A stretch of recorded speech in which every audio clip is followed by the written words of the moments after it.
Очень часто люди своими мыслями загоняют себя в тупик. Большинство всех негативных мыслей либо в прошлом, либо в будущем.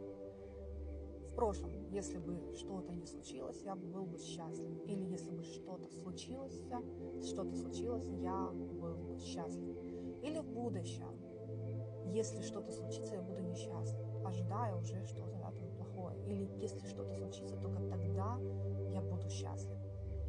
И вот эти условия, которые мы себе ставим для счастья, и делают нас несчастливыми. По сути, осознанность и есть высшей формой интеллекта, когда вы начинаете думать над своими мыслями и куда они вас ведут.